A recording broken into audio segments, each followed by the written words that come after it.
2012లో ఈ పాఠశాలకు రావడం జరిగింది. నేను వచ్చేటప్పటికి సఫోరా మేడం, గోవింద్ సార్ ఇద్దరు మాత్రమే ఉన్నారు.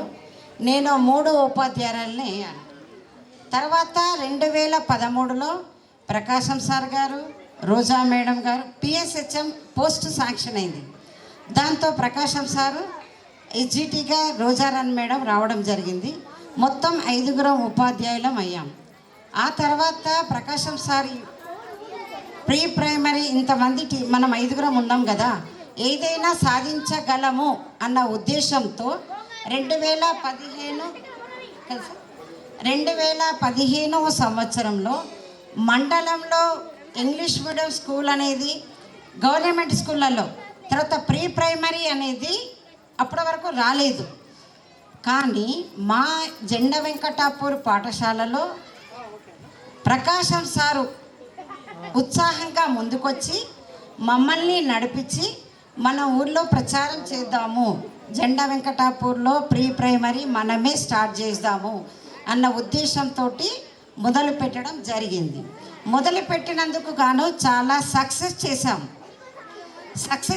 కానీ ఇప్పటివరకు ఒక లోటు ఉండిపోయింది. ఎందుకు మా స్కూల్లో స్ట్రెంత్ తగ్గుతుంది? దానికి కారణం ఏంది? మా లోపమా, లేకపోతే ప్రైవేట్ స్కూల్ పైన ఉన్న మోజా? నాకు అర్థం కాలేదు. చాలా ప్రయత్నం చేస్తున్నాం. స్కూల్కు వచ్చిన దగ్గర నుంచి స్కూల్ అయిపోయే వరకు పిల్లల్ని పట్టుకొని వాళ్ళతోనే ఉంటూ వాళ్ళతోటే గడుపుతూ ఏమాత్రం టైం వేస్ట్ అనేది చేయకుండా వాళ్ళతోటే మేమున్నా కూడా ఇంకా ఊరిలో గవర్నమెంట్ స్కూల్ అంటే నమ్మకం ఇంకా కలుగుతలేదు. నేను ఇంకోటి విషయం చెప్పదలుచుకున్నా.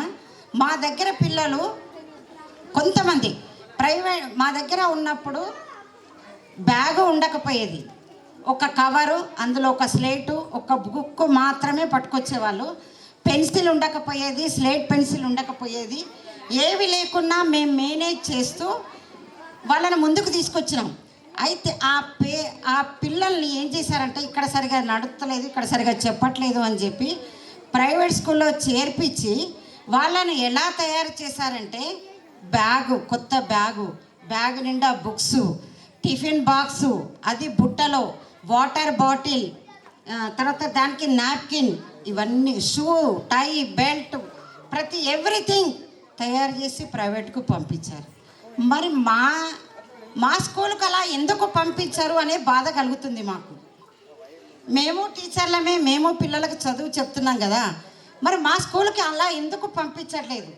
హోంవర్క్ చేయించండి అంటే చేయించారు. మాకు చదువు రాదు అంటారు. మీకు చదువు రాకపోయినా సరే అక్కడ కూర్చొని హాఫ్ అన్ అవర్ వాళ్ళ కొరకు టైం కేటాయించి కొంచెం దయచేసి మీకు ప్రతి ఒక్కరికి చెప్తున్నా, పేరున ఇచ్చిన హోంవర్క్ని కంప్లీట్ చేయించండి. తెల్లారు వచ్చిన తర్వాత చూస్తే హోంవర్క్స్ లేకపోతే వెంటనే మేము వాళ్ళకి ఫోన్లు చేస్తాం.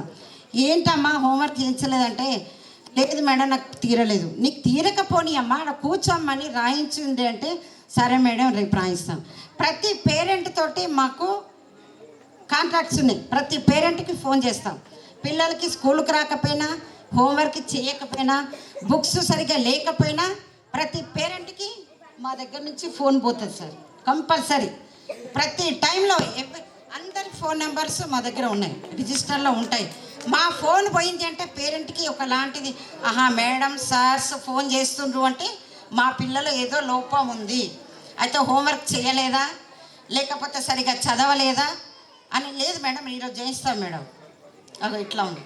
దయచేసి అట్లా కాకుండా ప్రతి పేరెంట్ను కోరేది, సాయంత్రం వచ్చిన తర్వాత కంపల్సరీ వాళ్ళకు హోంవర్క్ చేయించండి, చదివించండి. ప్రైవేట్ స్కూల్ కంటే కూడా మన స్కూళ్ళు చాలా బాగుపడతాయి అని నేను చెప్తున్నా, గంటాపదంగా నేను చెప్తున్నా. తర్వాత ఊరి ప్రజలు మొన్న మాకు హామీ ఇచ్చారు. ఏమనంటే, ఈ సంవత్సరం మేము కొంతమంది పిల్లల్ని చేర్పిస్తామని. ఎందుకు అనంటే, మనకు పిఎంశ్రీ వచ్చింది కాబట్టి, అన్ని వసతులు ఉన్నాయి కాబట్టి ప్రయత్నం చేద్దామని ఒక మాట చెప్పడం జరిగింది. దాంతో చాలా ఆనందం అనిపించింది మాకు. అవును, ప్రజల్లో మా ఊరి గ్రామ ప్రజలు మమ్మల్ని గుర్తుపెట్టుకున్నారు, మాకు సహాయం చేస్తుండ్రు అని చాలా సంతోషం కలిగింది. అది ఎప్పటికీ ఈ సంవత్సరం నుంచి మాత్రం 100 ఎబో స్ట్రెంత్ ఉండడానికి ప్రయత్నం చేస్తానని నేను హామీ ఇస్తున్నాం మా వంతు ప్రయత్నం. ఎందుకంటే చాలా బాధిస్తుంది. మొన్నటి సంవత్సరం ప్రతి సంవత్సరం 20-25 మంది పిల్లలు, లాస్ట్ ఇయర్ అయితే 34 మంది పిల్లల్ని 6th క్లాస్కి పంపడం జరిగింది. ఈ సంవత్సరం 24 మంది పిల్లల్ని పంపించడం జరిగింది.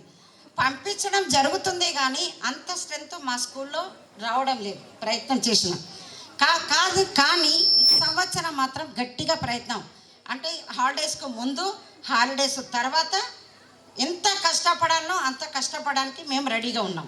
గడిచింది అయిపోయింది, మొన్న 2-3 సంవత్సరాలు అయిందనుకోండి. కానీ ఇప్పుడు అలాంటిది జరగకుండా చాలా జాగ్రత్త పడతామని ఊరి ప్రజలందరికీ నేను హామీ ఇస్తున్నా.